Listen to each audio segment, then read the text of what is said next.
Jā, te atkal es vienkārši sev sen, īstenībā gadiem es domāju par šito, bet, man neviens cilvēks līdz šim nav spējīgs sniegt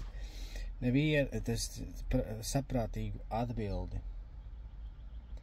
Es klausies intervijas un tā, bet, joprojām es nespēju saprast. Kāpēc ir tā, kā ir, kad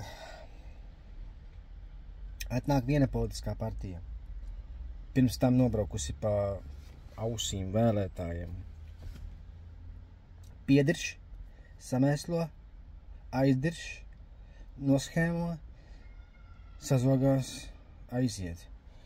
Atnāk viens premjers, piedirš, pieveslo, samēslo, nosmirdinās, iznieko tautas līdzekļus, pēc tam nesolīt aiziet. Un tā tas turpinās.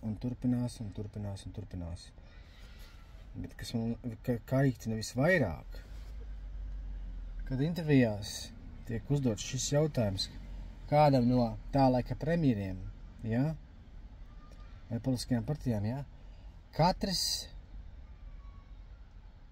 no viņiem mēģina atkritīties. Tad es nebiju, tā es saku, pie silas. Tad es nebiju pie teikšanas. Tāda bija straujuma, tāds bija kretīniskais knariņš. Tādi ir bijuši viņi visi. Gailis savā laikā 90. gada vidū, Tādi ir viņi visi. Kur palika banka Baltija? Kur palika es atceros, bija tāda īsu brīdi, bija tāda banka Latgalīte. Kur tas viss ir? Tā pati Mauka un Kaza. Savādāk es nevaru nosaukt to visu šo bezpirģelu, šo politisko visatļautību un nesodāmību. Kāpēc tā Kaza un Peža straujuma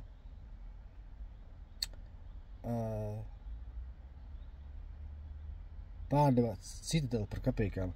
Kāpēc Repše kretīns samaksāja Itāļu tam tur uzņēmumam miljonus par Liepājas metalurgu, jo kādreiz bija galvojis. Un kas tos visas mēslus, tos visas drazu, kad es vienkārši bez niknuma nevaru, man vienkārši ir bezspēcīgas dusmas, Kad šos kretīnus, visus tos te kangarus ņems aiz dirsas un tiesās par valsts tīšu un ļaunprātīgu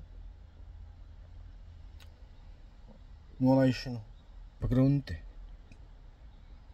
Kad tas viss notiks?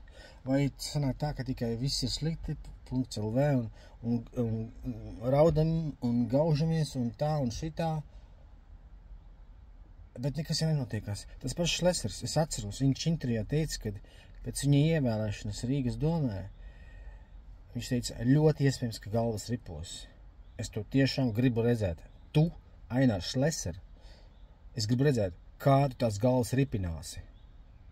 Es tiešām gribu redzēt, kā tu tās galvas ripināsi. Jo tu pats teici, kad pēc tevis ievēlēšanas Rīgas domē ļoti iespējams, ka galvas ripos. Nevis ļoti iespējams, bet lai viņas ripo. Tad izdara tā, lai viņas ripo, lai daži vai dusis iesēžas aiz restēm fiziski, un tad lai padomās par savu kretīnisko, visatļaujošo un nodevisko rīcību. Jo man tas vienkārši tracina. Kā tas nāk un iet, politiskās atbildības nekādas, nulle, atbildība par naudas izniekošanu nekāda, nulle, prezidents arī uz vienu roku ar visiem pārējiem. Tas pats Knabs ar vienu roku uz visiem pārējiem. Tur vienkārši viss viens otram roku mazgā. Kad beigsies šitā līdzekļu šķērdēšana? Kad beigsies šitā nodokļu maksātāja naudas šķērdēšana? Vai kāds man var sniegt šo atbildi? Un kad vienkārši kāds arī reāli sēdēs, nevis tikai kāds, bet ducis. Es to ļoti gribu redzēt. Lai vienkārši tie pimpi, kurus ievēl, tie pideresi, kurus ievēl, lai viņi beidzot sāk raustīties.